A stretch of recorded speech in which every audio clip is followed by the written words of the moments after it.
আবারও রাজধানীর মোহাম্মদপুরে রামচন্দ্রপুর খাল দখল করে নির্মাণ হচ্ছে 10 তলা ভবন। নিজস্ব জায়গায় ভবন নির্মাণ করা হচ্ছে দাবি দখলদারদের। তারা বলছেন সাদিক এগ্রোর বিরুদ্ধে অভিযান ছিল পুরোপুরি রাজনৈতিক। জমির মালিক ও সরকারি সম্পত্তি চিহ্নিত চালানো হবে যৌথ জরিপ, জানিয়েছে ডিএনসিসি। বান্ডেল থাকলে প্রতি সেনমানিতে টাকা বাঁচবে। বিকাশ সেনমানি বান্ডেল কিনে জিতুন প্রতি লেনদেনে। রাজধানীর 7 মসজিদ হাউজিং, কাটাসুর মৌজা। সিটি জরিপের খাস খতিয়ানে দাগ নাম্বার 11,412।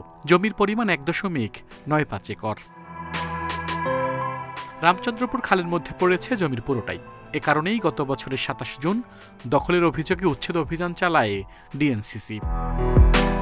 বছর না ঘুরতেই 5,803 ও 4 দাগে চলছে 10 তলা ভবন নির্মাণ। পাশের প্লটের নির্মাণাধীন 12 তলার মধ্যে 4 তলার কাজ শেষ হয়েছে। এই ভবন অনুমোদনে রাজউকে করা হয়েছে আবেদন।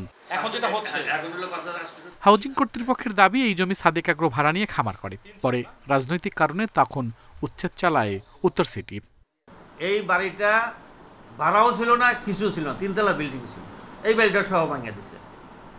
এটা হলো তাদের একটা রাজনৈতিক ইস্যু হতে পারে, ব্যক্তি স্বার্থ উদ্ধারের জন্য হতে পারে।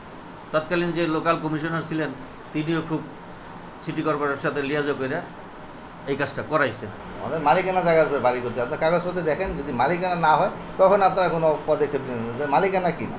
এখানে ডিসিপ্লিনারের ভিতরে আমরা ডিসিপ্লিনারের বাইরে যদি যায় থাকি 1 ইঞ্চি, তখন আপনারা আমার এই প্রশ্ন করতে পারেন যে আমরা খালের ভিতরে বাড়ি করতেছি। ডিএনসিসি বলছে ব্যক্তি মালিকানা ও সরকারি সম্পত্তি চিহ্নিত করতে চালানো হবে যৌথ জরিপ। যেটা আমাদের নিজস্ব খাল না, এটা হচ্ছে ডিসি দা মালিক।